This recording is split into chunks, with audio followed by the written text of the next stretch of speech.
I got so much motherfucking design on right now.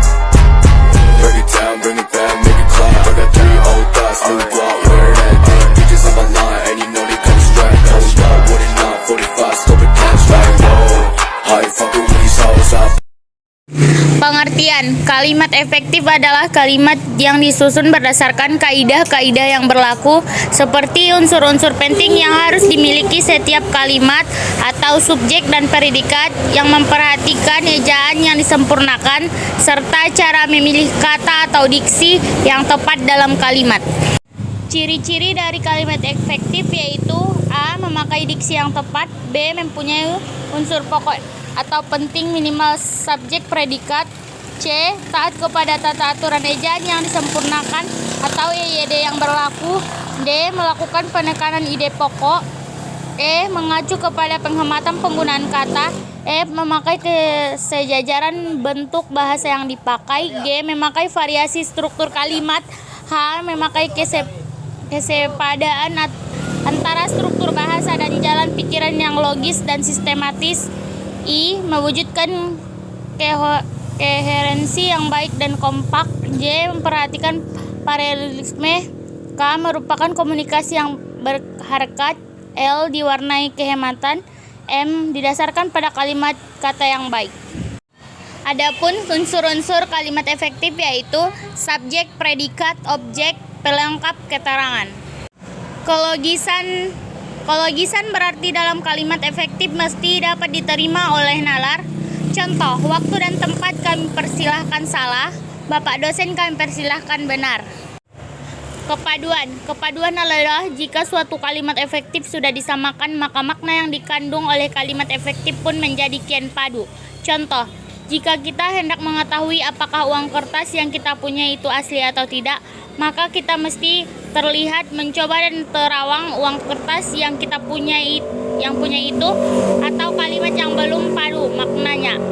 Jika kita hendak mengetahui apakah uang kertas yang kita punya itu asli atau tidak, maka kita mesti melihat, meraba dan menerawang uang kertas yang kita punyai. Itu kalimat yang sudah terpadu maknanya. Kesatuan, menurut Amran, Tasai, dan Arifin, kesatuan adalah keseimbangan antara pikiran atau gagasan dan struktur bahasa yang digunakan. Kesatuan gagasan kalimat ini diperlihatkan oleh kesepadaan yang kompak dan kepaduan pikiran yang baik. Ciri-ciri yang kesatuan, A. Adanya subjek dan predikat yang jelas. Contoh kalimat kesatuan, di rumah adat para petua mendiskusikan masalah kejahatan yang terjadi, adalah contoh kalimat yang salah.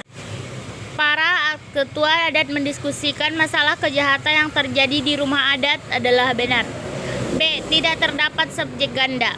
Misalnya, pembangunan jalan itu kami dibantu oleh warga desa, salah. Dalam membangun jalan itu kami dibantu oleh warga desa, benar. Menurut Finoza, kehematan adalah usaha menghindari pemakaian kata yang tidak perlu. Hemat di sini berarti tidak menggunakan kata-kata mubazir, tidak menjamakkan kata yang sudah berbentuk jamak, dan tidak mengulang subjek. Dengan menghemat kata, kalimat menjadi padat dan berisi.